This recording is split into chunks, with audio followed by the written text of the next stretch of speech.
समता मूलक संग्राम दल की आवश्यकता क्यों हुई है, हम उस पर आपके बीच में अपने विचार को प्रस्तुत करते हैं।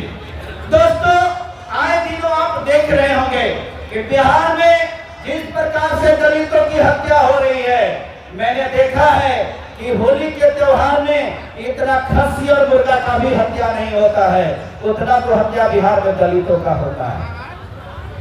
ये कितनी विडंबना की बात है कि जहां पर हमारी आबादी इतनी है, जहां पर हम इतने सशक्त कहते हैं, हम बुद्धिजीवी वर्ग के लोग हैं, फिर भी हमारे अंदर में एकता न होने की वजह से हमारे बीच का ही दलाल जो हमारे बीच में आकर के हमें खोखला बना करके और हमें कमजोर करके और हमारा बहुमूल्य वोट लेकर के और हम ही को पर शोषण जुल्म अत्याचार करता है।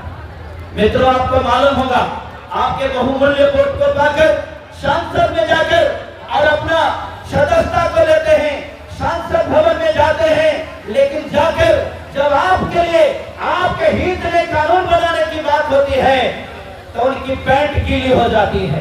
वो जाकर के वहां अपनी कायराना करतूत को प्रस्तुत करते हैं और वहां पर जाकर जो आपके हितैषी बनना चाहिए, जो आपके लिए आवाज बुलंद करना चाहिए, जिस कार्य के लिए आपने भेजा है, वो काम नहीं करते हैं। नतीजा होता है आपके प्रति शोषण जुल्म अत्याचार को बचाने के लिए जो एक्ट बना होता है, जिसको SC ST एक्ट बोलते हैं, उस पर धावा बोला जाता है। उस पर धावा इसलिए बोला जाता है कि ये सामंतवादी, ये गुंडा राज चलाने वाले लोग आपके ऊपर शोषण भी करेंगे, जुल्म अत्याचार भी करेंगे, परंतु आपको उफ तक करने नहीं देंगे। मित्रों, आपको समझना पड़ेगा, आपको इस बात को समझना पड़ेगा। आप देखिए, हाल ही की आंकड़ा आपको चौंका सकता है कि किस प्रकार से हमारे समाज के लोगों के ऊपर, दलितों के ऊपर किस प्रकार से शोषण किया गया है। कुछ आंकड़ा हमारे बीच में भी है जो हम आपको प्रस्तुत करते हैं। ये आंकड़ा कहीं से अपने मन से बनाया हुआ नहीं है, बल्कि ये आंकड़ा जो हम प्रस्तुत कर रहे हैं NCRB का रिपोर्ट कहता है। नवादा में आपको मालूम होगा, नवादा में एक गांव था जहां पर 80 घर दलितों को, पूरे गांव को जला दिया गया। आखिर ये जलाने वाला कौन था? सवाल पूछना है इस सरकार से कि बताओ, हमारे घर को जलाने वाला या तेरा एजेंट कौन था?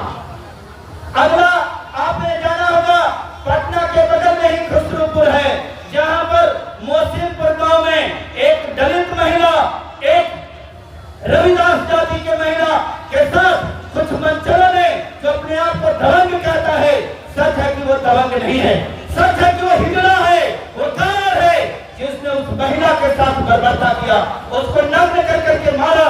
अब मारने के बाद उसके चेहरे पर पेशाब तक किया। ये बिहार की दुर्गति है।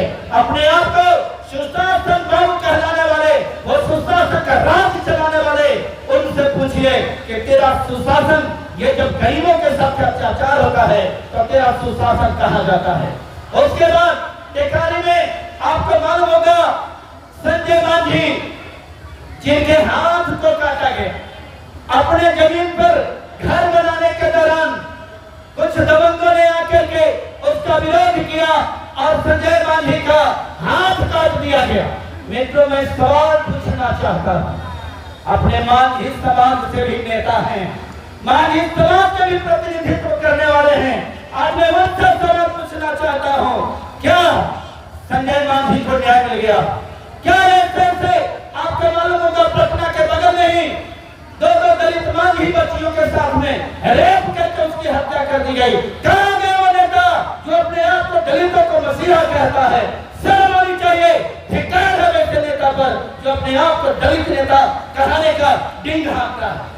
आज बिहार की स्थिति यह है दोस्तों, आपको समझने की जरूरत है। जब तक आप नहीं समझिएगा, आपके वोट को लेने के लिए वो आपसे रिश्ता जोड़ेगा, आपसे जाति जोड़ेगा, आपके धर्म का होकर के आपके धर्म की बात करेगा। परंतु ऐसे लोग ना किसी के धर्म का होता है, ना किसी के जाति का होता है, ना उसका कोई परिवार होता है और ना ही कोई उसका रिश्तेदार होता है। बस अगर होता है तो सिर्फ यही होता है कि आपके वोट को लेकर के और आपके साथ में शोषण जुल्म अत्याचार करता है। दोस्तों, उसके बाद आपको बता दें, नवादा में ही एक पैरा मेडिकल साथ में बलात्कार करके उसकी हत्या कर दी गई।